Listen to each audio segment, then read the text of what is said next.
যুদ্ধবিরতি লঙ্ঘন করেছে ট্রাম্প, ইরানের কঠোর হুঁশিয়ারি। নেতানিয়াহু হাঙ্গেরিতে গেলেই গ্রেফতারের নির্দেশ। সম্পর্ক ভাঙনের পথে ইউরোপ আমেরিকার।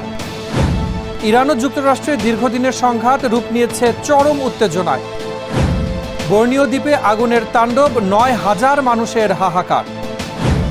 স্বাগত কালবেলা আন্তর্জাতিক সংবাদে, সাথে আছি মুজাহিদুল ইসলাম। শিরোনাম জানাচ্ছিলাম, এবারে বিস্তারিত। যুদ্ধবিরতির মাঝে ওমান সাগরে ইরানি বাণিজ্যিক জাহাজে হামলা এবং নতুন করে নৌ অবরোধ, যুক্তরাষ্ট্রের বিরুদ্ধে চুক্তি লঙ্ঘনের এমন সব গুরুতর অভিযোগ তুলল তেহরান।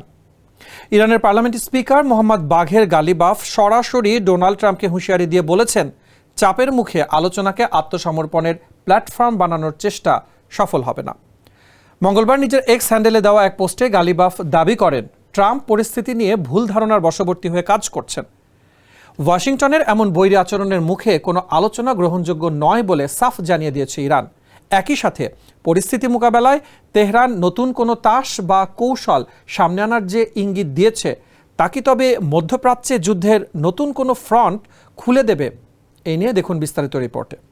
চলমান 2 সপ্তাহের যুদ্ধবিরতির মধ্যে যুক্তরাষ্ট্র নৌ অবরোধ ও ওমান সাগরে একটি ইরানি বাণিজ্যিক জাহাজে হামলার মতো ঘটনা ঘটিয়ে যুদ্ধবিরতির স্পষ্ট লঙ্ঘন করেছে বলে দাবি করেছেন ইরানের পার্লামেন্টের স্পিকার মোহাম্মদ বাঘের গালিবাফ। তিনি অভিযোগ করেন, যুক্তরাষ্ট্র সাম্প্রতিক সময়ে যুদ্ধবিরতি চুক্তির লঙ্ঘন করেছে এবং সমুদ্রপথে উত্তেজনা বাড়িয়েছে, যা আলোচনার পরিবেশকে আরও জটিল করে তুলেছে। এ সময় যুক্তরাষ্ট্রের হুমকির ছায়ায় কোনোভাবেই ওয়াশিংটনের সঙ্গে আলোচনা গ্রহণযোগ্য নয় বলেও মন্তব্য করেন তিনি। মঙ্গলবার নিজের এক্স অ্যাকাউন্টে দেওয়া পোস্টে গালিবাফ যুক্তরাষ্ট্রের প্রেসিডেন্ট ডোনাল্ড ট্রাম্পকে উদ্দেশ্য করে বলেন, তিনি ভুল ধারণার ভিত্তিতে পরিস্থিতি ব্যাখ্যা করছেন। চাপ সৃষ্টি করে আলোচনাকে আত্মসমর্পণের প্ল্যাটফর্মে পরিণত করার চেষ্টা করা হচ্ছে। গালিবাফ অভিযোগ করেন, গত 2 সপ্তাহের যুদ্ধবিরতির মধ্যেও যুক্তরাষ্ট্র নৌ অবরোধ ও ওমান সাগরে একটি ইরানি বাণিজ্যিক জাহাজে হামলার মতো ঘটনা ঘটিয়েছে। তার দাবি, এসব কর্মকাণ্ড যুদ্ধবিরতির স্পষ্ট লঙ্ঘন। একই সঙ্গে তিনি ট্রাম্পকে সতর্ক করে বলেন, ইরান ইতোমধ্যে পরিস্থিতি মোকাবেলার জন্য প্রস্তুতি নিয়েছে। প্রয়োজনে নতুন কৌশল বা নতুন তাস সামনে আনা হবে। এদিকে যুক্তরাষ্ট্রের পক্ষ থেকে বিভিন্ন মাধ্যমে ইরানকে চাপ প্রয়োগ ও কঠোর অবস্থানের বার্তা দেওয়া হচ্ছে। ইরান বলছে, এ ধরনের চাপের মুখে কোনো আলোচনায় তারা অংশ নেবে না। হাঙ্গেরির ক্ষমতার মসনদ বদলাতেই বদলে গেল ইসরায়েলের প্রধানমন্ত্রী বেনিয়ামিন নেতানিয়াহুর ভাগ্য। দেশটির নবনির্বাচিত প্রধানমন্ত্রী পেতের মাগিয়ার সাফ জানিয়ে দিয়েছেন, নেতানিয়াহু হাঙ্গেরির মাটিতে পা রাখলেই তাকে গ্রেফতার করা হবে।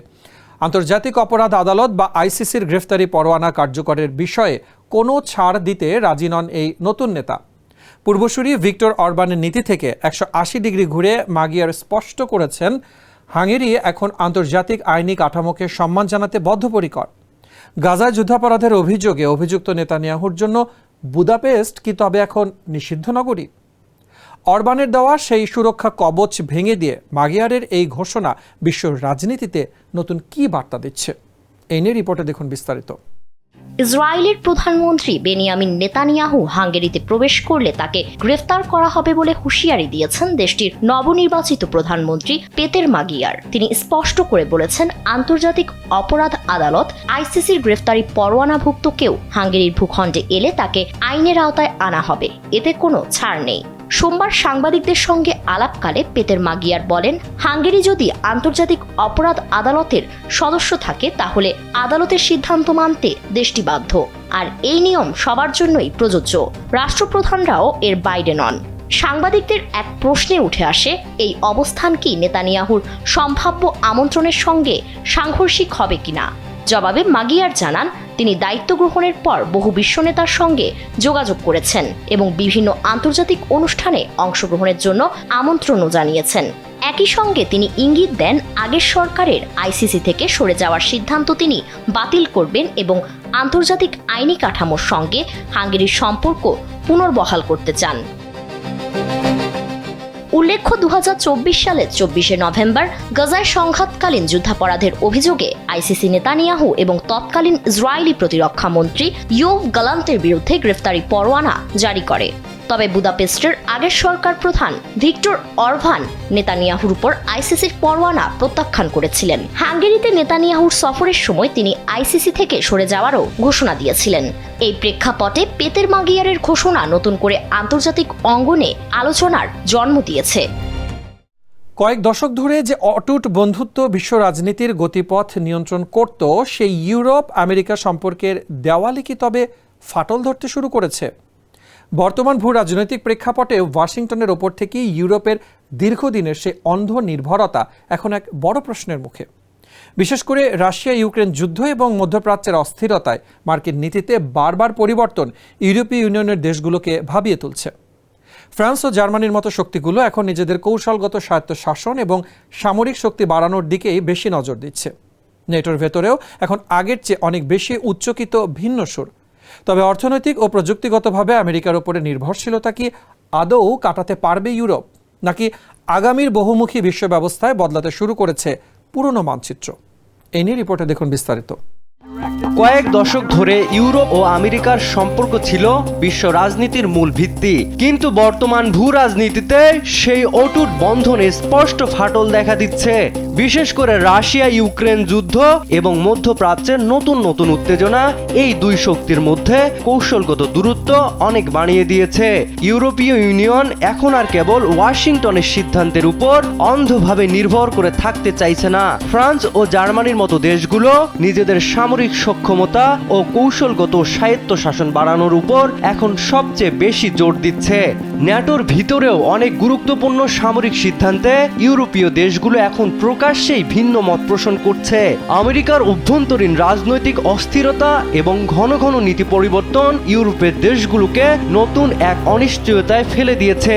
অর্থনৈতিক ও প্রযুক্তির দিক থেকে ইউরোপ এখনও আমেরিকার উপর আষ্টে পৃষ্ঠে জড়িয়ে আছে। মার্কিন ডলার এবং সিলিকন ভ্যালির বিশাল প্রযুক্তির সাম্রাজ্য ছাড়া ইউরোপের আধুনিক পথচলা প্রায় অসম্ভব। তা সত্ত্বেও বিশ্বজুড়ে চীনের উত্থান এবং রাশিয়ার আগ্রাসী মনোভাব নতুন এক বহুমুখী বিশ্ব ব্যবস্থার ইঙ্গিত দিচ্ছে, যেখানে আমেরিকা হয়তো আর আগের মতো একক মোড়লগিরি করতে পারবে না। ইউরোপের এই স্বাধীন হওয়ার আকাঙ্ক্ষায় বলে দিচ্ছে দ্রুত বদলে যাচ্ছে আগামীর বিশ্ব রাজনীতির মানচিত্র। ঘড়ির কাঁটা যত এগোচ্ছে, মধ্যপ্রাচ্যের আকাশে যুদ্ধের মেঘ ততই ঘনীভূত হচ্ছে। কাল বুধবার শেষ হতে যাচ্ছে ইরান ও যুক্তরাষ্ট্রের মধ্যকার 2 সপ্তাহের অস্থায়ী যুদ্ধবিরতি। কিন্তু শান্তির সুবাতাস বইবার বদলে উল্টো বোমাবর্ষণের চরম হুঁশিয়ারি দিয়ে বিশ্বজুড়ে আতঙ্ক ছড়িয়ে দিয়েছেন মার্কিন প্রেসিডেন্ট ডোনাল্ড ট্রাম্প। ট্রাম্পের সাফ কথা, নির্ধারিত সময়ের মধ্যে আলোচনায় বড় কোনো অগ্রগতি না হলে তেহরানের ওপরে শুরু হবে ভয়াবহ হামলা। পাল্টা জবাবে ইরানি স্পিকার মোহাম্মদ বাকের গালিবাফ জানিয়েছেন, যুদ্ধের ময়দানে চমক দেখানোর জন্য শক্তিশালী রণকৌশল নিয়ে প্রস্তুত তারাও। ইসলামাবাদের শান্তি বৈঠকে ভাইস প্রেসিডেন্ট জেডি ভ্যান্স ও জ্যারেড কুশনারের মতো হেভিওয়েট প্রতিনিধিরা থাকলেও ট্রাম্পের মারমুখী অবস্থান কি তবে কূটনৈতিক পথটিকেই পুরোপুরি বন্ধ করে দিচ্ছে? রিপোর্টে দেখুন বিস্তারিত। ইরান ও যুক্তরাষ্ট্রের দীর্ঘদিনের সংঘাত এখন চরম উত্তেজনায় রূপ নিয়েছে। আগামী বুধবার শেষ হচ্ছে 2 সপ্তাহের অস্থায়ী যুদ্ধবিরতি। ঠিক এই মুহূর্তেই মার্কিন প্রেসিডেন্ট ডোনাল্ড ট্রাম্প এক ভয়াবহ হুঁশিয়ারি দিয়েছেন। তিনি স্পষ্ট জানিয়েছেন, নির্ধারিত সময়ের মধ্যে শান্তি আলোচনায় বড় কোনো অগ্রগতি না হলে ইরানের উপর বোমা বর্ষণ শুরু হবে। ট্রাম্পের এই মারমুখী অবস্থানে বিশ্বজুড়ে নতুন করে যুদ্ধের আতঙ্ক ছড়িয়ে পড়েছে। ইরানও পাল্টা হুঁশিয়ারি দিয়েছে। তেহরানের দাবি, তারা কোনো হুমকির মুখে নতি স্বীকার করবে না। ইরানি পার্লামেন্টের স্পিকার মোহাম্মদ বাঘির গালিবাফ এক বার্তায় জানিয়েছেন, যুদ্ধের ময়দানে দেখানোর জন্য তাদের হাতে শক্তিশালী সামরিক রণকৌশল প্রস্তুত রয়েছে। সম্প্রতি হরমুজ প্রণালীতে একটি ইরানি জাহাজ জব্দ করার ঘটনা চলমান পরিস্থিতিকে আরও অনিশ্চিত করে তুলেছে। পাকিস্তানের ইসলামাবাদে এই বৈঠক হওয়ার কথা থাকলেও দুই দেশের পাল্টাপাল্টি হুমকিতে পরিস্থিতি এখন থমথমে। যুক্তরাষ্ট্রের উচ্চ পর্যায়ে প্রতিনিধি দলে ভাইস প্রেসিডেন্ট জেডি ভ্যান্স ও জ্যারেড কুশনার থাকলেও শান্তির পথ ক্রমেই সরু হয়ে আসছে।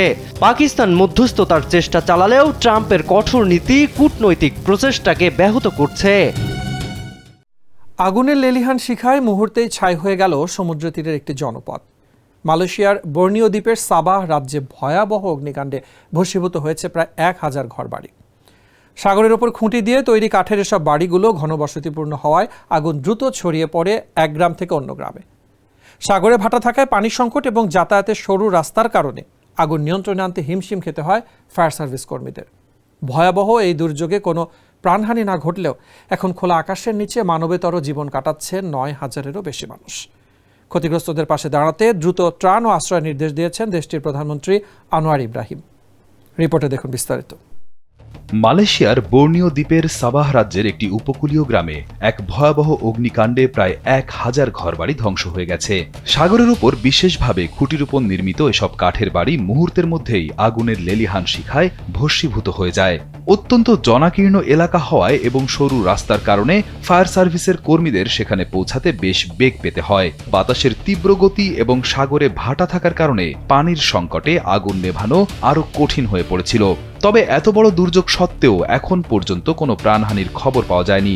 তদন্ত শুরু হলেও ধারণা করা হচ্ছে ঘনবসতিপূর্ণ এবং কাঠের তৈরি বাড়ি হওয়ায় আগুন খুব দ্রুত ছড়িয়ে পড়ে। পুলিশ এবং রাষ্ট্রীয় সংবাদ মাধ্যমের তথ্য অনুযায়ী গত 22 এপ্রিলের এই অগ্নিকাণ্ডে 9000-এর বেশি মানুষ ক্ষতিগ্রস্ত ও বাস্তুচ্যুত হয়েছে। বর্তমানে ক্ষতিগ্রস্তদের জন্য জরুরি সহায়তা এবং অস্থায়ী আশ্রয়ের ব্যবস্থা করতে মালয়েশিয়ার কেন্দ্রীয় সরকার এবং স্থানীয় প্রশাসন কাজ করছে। প্রধানমন্ত্রী আনোয়ার ইব্রাহিম এই মানবিক সংকটে দ্রুত পদক্ষেপ নেওয়ার আশ্বাস দিয়েছেন। দর্শক, এই ছিল কালবেলা আন্তর্জাতিক সংবাদে। ধন্যবাদ এতক্ষণ সাথে থাকার জন্য।